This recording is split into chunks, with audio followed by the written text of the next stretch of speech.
Réclamer la peine de mort de l'auteur présumé du carnage qui a coûté la vie à 4 membres d'une même famille, dont une femme enceinte au quartier Montagne-Sainte dans le 2e arrondissement de la commune de Franceville.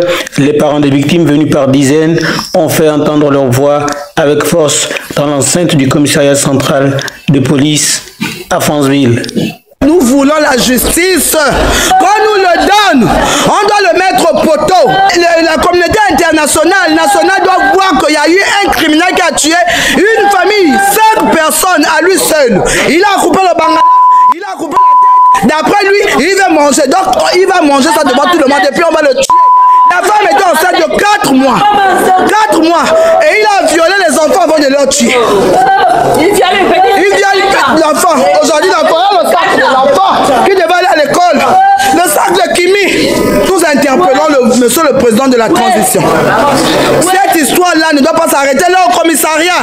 Il ne va pas aller en prison. Parce qu'en prison, il aura la maison cadeau. Le cadeau, il va manger. On doit aussi le tuer. Ça servira de leçon aux autres criminels. Quand lui il a tué les gens là, il a pensé à la loi. C'est parce que nous encourageons ces genres de choses. Il s'en reste impuni, il va aller en prison, il va faire des années après il va sortir, il va encore recommencer. Je pense qu'il n'est pas son premier crime. Hein? C'est pas que ça de la justice populaire, mais on doit. Pardon, je suis dépassé. Il va tuer une femme en grossesse avec 2 enfants. Les enfants vont faire quoi? Il va venir bien les manger. Nous on va s'expliquer comment. On va dire quoi à ses parents? Nous on va le voir. Il a tué parce qu'il veut manger. Il avait fait, ses parents ne l'ont pas nourri depuis qu'il est né. Interrogé sur le fait d'une extrême gravité, le présumé coupable s'est jusqu'ici montré évasif, ce qui pourrait prolonger la durée de l'enquête. Alors, je ne sais pas si vous êtes tombé sur cette vidéo-ci.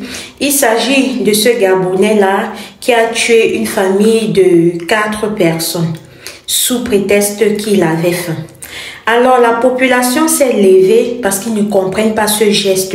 Comment quelqu'un peut tuer 4 personnes parce qu'il dit avoir faim? Et il réclame que justice soit faite. Il réclame que justice soit faite non seulement pour la famille des décès, mais que cette personne ne puisse pas recommencer à l'avenir. Parce qu'ils disent-ils que si on l'amène en prison, il va faire le temps qu'il va faire et qu'il va recommencer. Alors la famille, comment se peut-il que maintenant, présentement au 21e siècle, nous puissions encore avoir de crimes pareils? Comment est-ce que cela se peut? J'aimerais comprendre la psychologie de ce monsieur. J'aimerais comprendre ce qui s'est vraiment passé dans sa tête pour qu'il en arrive là. A-t-il besoin d'aide? A-t-il commis un acte à but de rituel? Qu'est-ce qui se passe? Qu'est-ce qui se passe, Afrique? Qu'est-ce qui ne va pas? La famille, je suis tombée sur cette vidéo-là, ça m'a vraiment percuté. Je me suis dit non, je dois la partager avec vous.